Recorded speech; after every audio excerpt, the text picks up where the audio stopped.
ومن دخل فصل الشتاء وحنا ما لنا شغلة إلا نتابع وصفات الحلا اللي تصير هبة وترند. وهالفترة هذا طايحين بكيكة صايرة بين كيكة التمر وبين البودنج. الكيكة تكون رطبة هشة غرقانة بالصوص.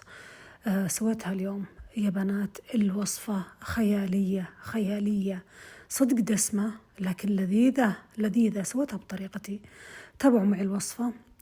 أول شيء جبت أصبع زبدة يعادل 100 جرام، وجبت نصف كوب تمر منزوع النوى، خلطتهم مع بعض وحركتهم على النار لين التمر صار لين وذايب والزبدة صارت مقشودة وبنية، والريحة شيء الريحة كأنها ريحة القشط.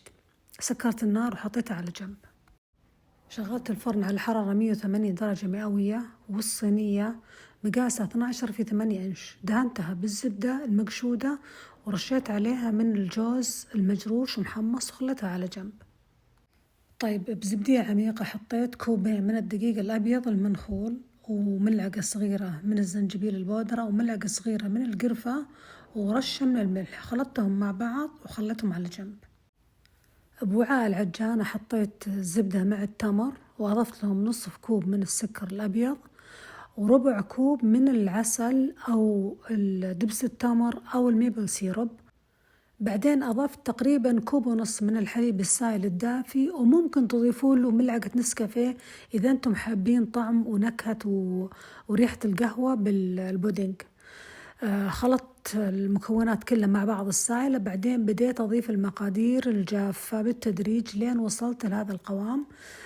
كذا تمام. وقفت الخلط، بعدين فرغت الخليط بصينية الفرن وسويت السطح. طيب الحين نجي لمرحلة التغطية. حطيت على الوجه تقريبا من نص كوب إلى كوب من السكر البني الرطب، وعلى حسب ما تبونها رطبة ومليانة بالتوفي تكثرون الكمية. وحطيت كوب من جوز البيكان مكسر ورشيت قرفة، وبعدين حطيت من كوب إلى كوب ونص من الماء الساخن، وممكن تخلطون مكونات التغطية وتحطونها مرة واحدة. دخلت الصينية للفرن تقريبا من 45 لين 50 دقيقة من أسفل، بعدين سكرت من أسفل وشغلت من فوق لين تحمرت.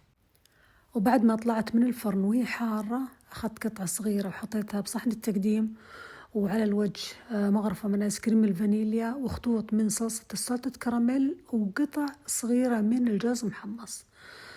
قدمتها مع القهوة السعودية، ما شاء الله تبارك الله. أخذت قطعة صغيرة بس بجرب كيكة تمر لكنها طرية، فيها طبقات من سلطة كراميل، الكيكة رطبة هشة.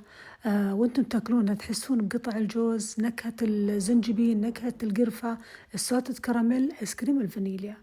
النكهات لذيذة جدا جدا، ضروري تجربونها. يا الله صحة وعافية عليكم جميعا.